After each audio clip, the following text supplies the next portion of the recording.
सियावर रामचंद्र की जय। मेरे प्यारे देशवासियों, राम राम। जीवन के कुछ क्षण ईश्वरीय आशीर्वाद की वजह से ही यथार्थ में बदलते हैं। आज हम सभी भारतीयों के लिए, दुनिया भर में फैले राम भक्तों के लिए ऐसा ही पवित्र अवसर है। हर तरफ प्रभु श्री राम की भक्ति का अद्भुत वातावरण, चारों दिशाओं में राम नाम की धुन, राम भजनों की अद्भुत सौंदर्य माधुरी। हर किसी को इंतजार है 22 जनवरी का, उस ऐतिहासिक पवित्र पल का। और अब अयोध्या में रामलला की प्राण प्रतिष्ठा में केवल 11 दिन ही बचे हैं। मेरा सौभाग्य है कि मुझे भी इस पुण्य अवसर का साक्षी बनने का अवसर मिल रहा है। ये मेरे लिए कल्पनातीत अनुभूतियों का समय है। मैं भावुक हूँ, भाव विह्वल हूँ। मैं पहली बार जीवन में इस तरह के मनोभाव से गुजर रहा हूँ। मैं एक अलग ही भाव भक्ति की अनुभूति कर रहा हूँ। मेरे अंतर मन की ये भाव यात्रा मेरे लिए अभिव्यक्ति का नहीं, अनुभूति का अवसर है। चाहते हुए भी मैं इसकी गहनता, व्यापकता और तीव्रता को शब्दों में बांध नहीं पा रहा हूँ। आप भी भली भांति मेरी स्थिति समझ सकते हैं। जिस स्वप्न को अनेकों पीढ़ियों ने वर्षों तक एक संकल्प की तरह अपने हृदय में जिया, मुझे उसकी सिद्धि के समय उपस्थित होने का सौभाग्य मिला है। प्रभु ने मुझे सभी भारतवासियों का प्रतिनिधित्व करने का निमित्त बनाया है। निमित्त मात्रम भव सव्यसाचिन। ये एक बहुत बड़ी जिम्मेदारी है। जैसा हमारे शास्त्रों में भी कहा गया है, हमें ईश्वर के यज्ञ के लिए, आराधना के लिए स्वयं में भी दैवीय चेतना जागृत करनी होती है। इसके लिए शास्त्रों में व्रत और कठोर नियम बताए गए हैं, जिन्हें प्राण प्रतिष्ठा से पहले पालन करना होता है। इसलिए आध्यात्मिक यात्रा की कुछ तपस्वी आत्माओं और महापुरुषों से मुझे जो मार्गदर्शन मिला, उन्होंने जो यम नियम सुझाए हैं, उसके अनुसार मैं आज से 11 दिन का विशेष अनुष्ठान आरंभ कर रहा हूं।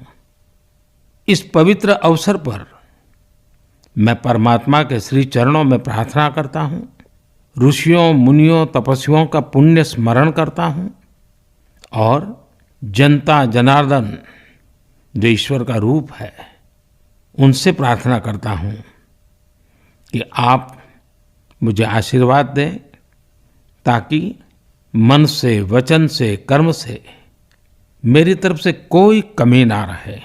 साथियों, मेरा ये सौभाग्य है कि 11 दिन के अपने अनुष्ठान का आरंभ मैं नासिक धाम पंचवटी से कर रहा हूँ।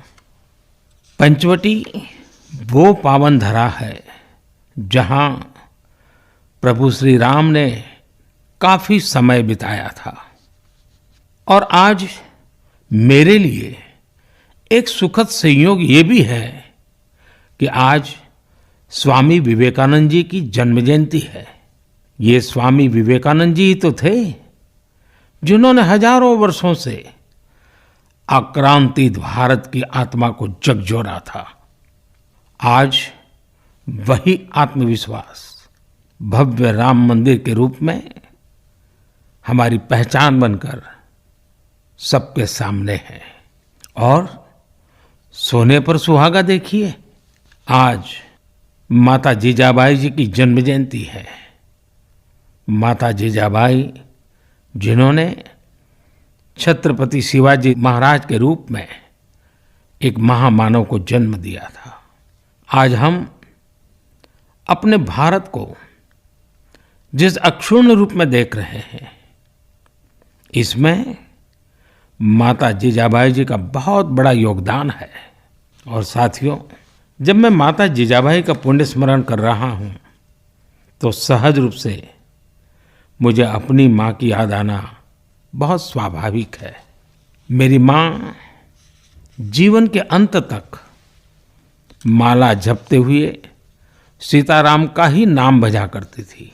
साथियों, प्राण प्रतिष्ठा की मंगल घड़ी, चराचर सृष्टि का वो चैतन्य पल, आध्यात्मिक अनुभूति का वो अवसर, गर्भगृह में उस पल क्या कुछ नहीं होगा। साथियों, शरीर के रूप में तो मैं उस पवित्र पल का साक्षी बनूंगा ही, लेकिन मेरे मन में, मेरे हृदय के हर स्पंदन में 140 करोड़ भारतीय मेरे साथ होंगे। आप मेरे साथ होंगे, हर राम भक्त मेरे साथ होगा और वो चैतन्य पल हम सबकी साझी अनुभूति होगी। मैं अपने साथ राम मंदिर के लिए अपने जीवन को समर्पित करने वाले अनगिनत व्यक्तित्वों की प्रेरणा लेकर जाऊंगा। त्याग तपस्या की वो मूर्तियां, 500 साल का धैर्य, दीर्घ धैर्य का वो काल, अनगिनत त्याग और तपस्या की घटनाएं, दानियों की, बलिदानियों की गाथाएं, कितने ही लोग हैं जिनके नाम तक कोई नहीं जानता, लेकिन जिनके जीवन का एकमात्र ध्येय रहा है भव्य राम मंदिर का निर्माण। ऐसे असंख्य लोगों की स्मृतियां मेरे साथ होगी। जब 140 करोड़ देशवासी उस पल में मन से मेरे साथ जुड़ जाएंगे और जब मैं आपकी ऊर्जा को साथ लेकर गर्भगृह में प्रवेश करूंगा तो मुझे भी एहसास होगा कि मैं अकेला नहीं, आप सब भी मेरे साथ हैं। साथियों, ये 11 दिन व्यक्तिगत रूप से मेरे यम नियम तो है ही, लेकिन मेरे भाव विश्व में आप सब समाहित है। मेरी प्रार्थना है कि आप भी मन से मेरे साथ जुड़े रहें। रामलला के चरणों में मैं आपके भावों को भी उसी भाव से अर्पित करूंगा जो भाव मेरे भीतर उमड़ रहे हैं। साथियों, हम सब इस सत्य को जानते हैं कि ईश्वर निराकार है, लेकिन ईश्वर साकार रूप में भी हमारी आध्यात्मिक यात्रा को बल देते हैं।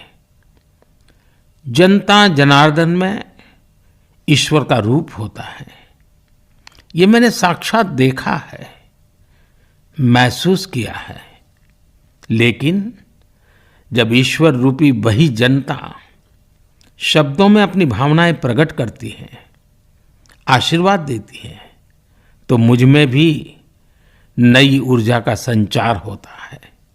आज मुझे आपके आशीर्वाद की आवश्यकता है, इसलिए मेरी प्रार्थना है कि शब्दों में, लिखित में अपनी भावनाएं जरूर प्रकट करें, मुझे आशीर्वाद जरूर दें। आपके आशीर्वाद का एक एक शब्द मेरे लिए शब्द नहीं, मंत्र है। मंत्र की शक्ति के तौर पर वो अवश्य काम करेगा। आप अपने शब्दों को, अपने भावों को नमो ऐप के माध्यम से सीधे मुझ तक पहुंचा सकते हैं। आइए हम सब प्रभु श्री राम की भक्ति में डूब जाएं। इसी भाव के साथ आप सभी राम भक्तों को कोटि कोटि नमन। जय सिया राम, जय सिया राम, जय सिया राम।